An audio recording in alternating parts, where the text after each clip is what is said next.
Kembali bersama kami di ICT4 Indonesia. Kita kembali ke Bang Tantowi.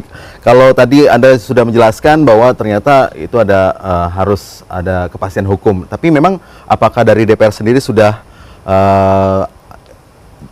istilahnya melakukan pertemuan dengan Kejaksaan Agung atau juga Kemenkominfo untuk membahas kasus yang satu ini? Karena ini kan memang spesialis kan, spesial. Gitu. Minggu lalu kami sudah melakukan rapat kerja dengan Menteri Komunikasi dan Informatika. Ya, suara yang kami dapatkan atau kami dengar atau kami mengerti dari Menteri ya sama seperti yang masyarakat baca di media-media massa, itu bahwa upaya mereka sudah maksimal. Artinya mereka sudah memberikan penjelasan kepada Kejaksaan bahwa tidak ada undang-undang dan peraturan apapun yang dilanggar. Ya, tidak ada. Jadi kalau kita melihat sistem bangunan dari hukum di Indonesia itu, undang-undang itu kan dilahirkan di tempat saya bekerja sekarang ini, di DPR. Tapi undang-undang itu menurut amanat konstitusi dibuat oleh pemerintah dan DPR. Artinya undang-undang itu adalah hasil kesepakatan antara pemerintah dan Dewan selaku wakil rakyat. Ketika dia disahkan, maka tidak ada kekuatan lain lagi yang boleh menggagalkan itu, kecuali pada waktu uji publik ada kesalahan pada undang-undang tersebut. Nah, ini Undang-Undang Nomor 36 tahun 1999 itu tidak ada kesalahan. Artinya dalam perspektif mengatur industri telekomunikasi di Indonesia, acuan kita adalah undang-undang tersebut. Nah, yang sangat kami sesalkan itu adalah ketidakkompakan penyelenggara negara ini. Jadi agak ada ego sektoral, ya. Ya, dan ego sektoral ini sebenarnya ciri khas kita dari zaman dulu gitu ya. Ya, jadi menurut saya tuh masyarakat sudah dipertontonkan sesuatu yang tidak semestinya mereka nonton, ya. Di mana ada suatu lembaga yang bisa mendelegitimasi lembaga lain. Jadi ada satu regulator di atas regulator lainnya. Nah, ini yang kita sesalkan. Kalau misalnya ini peraturan yang sudah jelas, tidak ada yang salah, terus apakah dari pengadilan memang belum merasa yakin bahwa ini ada, atau mungkin tidak ada yang salah gitu dalam kasus ini? Seperti yang saya katakan tadi, ini secara ada istilah kalau dalam hukum error in objecto gitu. Jadi objek yang diuraikan dalam surat dakwaan itu salah. Itu keliru, bahkan saya menggunakan tadi istilah kalau itu dibiarkan, saya khawatir menjadi peradilan yang sesat. Karena apa? Tadi kan saya ulang lagi yang saya katakan tadi soal jaringan dan jasa. IM2 itu adalah perusahaan jasa telekomunikasi. Nah, dan ini memang didorong oleh perundang-undangan kita supaya lebih banyak lagi orang bisa memanfaatkan multimedia, khususnya internet, dalam hal ini kan internet, untuk berkomunikasi. Dan ini kan termasuk hajat hidup orang banyak gitu. Jadi kalau membangun jaringan itu memang perlu modal besar. Maka supaya masyarakat bisa memanfaatkan telekomunikasi sebanyak-banyaknya, maka diperbolehkan perusahaan jasa telekomunikasi seperti IM2 menggunakan macam-macam bentuknya. Kalau dalam konteks IM2 itu adalah perjanjian kerjasama antara IM2 dengan Indosat. Jaringannya supaya kemudian memberikan akses untuk internet kan gitu. Nah, dia bilang, kamu tidak hanya menggunakan jaringan, tapi kamu juga menggunakan frekuensi. Tadi karena jaringannya Indosat ini pada frekuensi 2,1 GHz itu kan. Ini satu kesatuan. Karena ini kan bertelekomunikasi. Jadi seolah dalam pikirannya, frekuensi itu seolah-olah satu benda berwujud.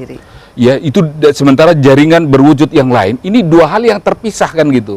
Padahal nama satu paket. Loh, iya, karena frekuensi itu sebenarnya adalah gelombang, ya itu gelombang radio atau elektromagnetik yang bisa dihidupkan dengan jaringan, itu BTS kalau bahasanya. Nah, dia bergerak karena antara BTS kan banyak, jadi bisa bergerak supaya pelayanan bisa lebih baik gitu. Orang sambil naik mobil, sambil jalan kan gitu, tetap bisa mengirim data kan gitu dalam konteks yang ini. Ini salah.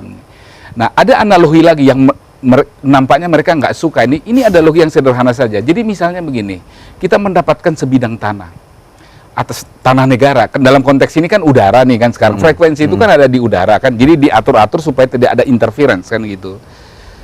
Nah, kita harus wajib membayar kewajiban kepada negara karena mendapatkan hak atas tanah. Nah, ketika saya sudah mendapatkan hak, saya kan punya kewajiban juga untuk membayar PBB. Nah, karena saya punya kewajiban demikian, maka supaya berkurang, saya sewakan kepada orang, dibikin warung di situ.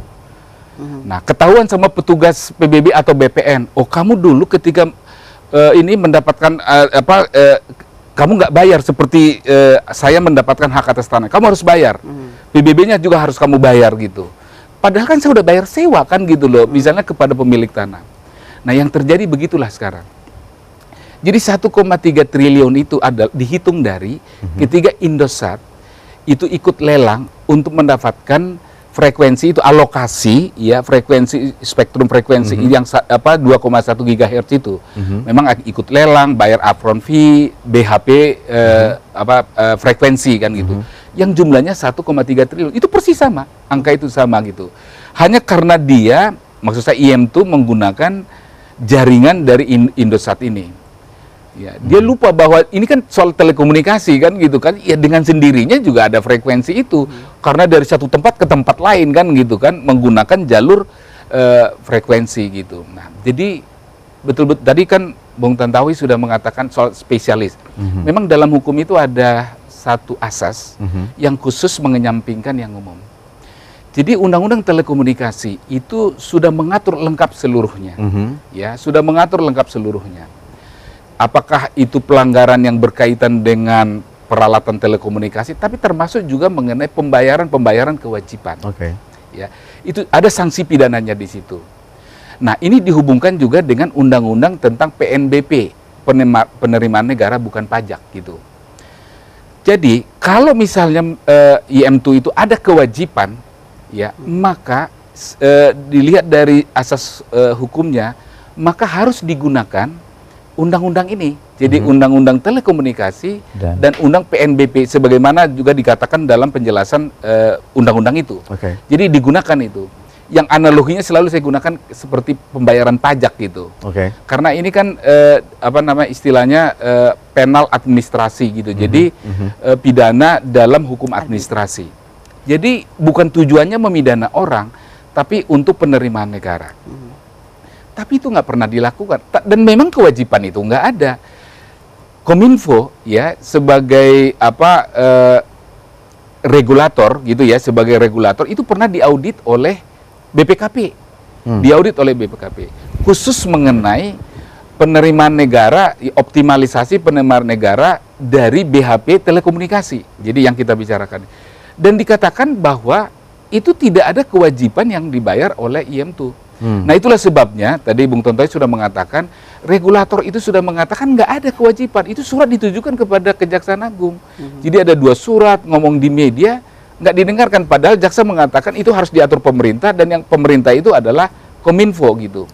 Nah, jadi kalau situasinya begini, yang menentukan Kejaksaan Agung, ya sudah semua pekerjaan diserahkan aja ke Kejaksaan Agung. Nggak perlu lagi ada Kominfo begitu. Nah, jadi buat IM2 ini menjadi jadi bingung, nggak ada yang mau dikatakan. Jadi kemana harus mengadu kan gitu. Regulator itu yang merupakan yang punya kewenangan menurut undang-undang, sudah pergi ke sana tanya, kami salah nggak? Dia bilang kamu nggak ada salahnya kan gitu. Tapi kok dibawa ke pengadilan? Nah, itu makanya jadi kalau ini dibiarkan, jadi bisa ke arah peradilan yang sesat. Dan pemirsa, kami akan segera kembali setelah jeda berikut ini.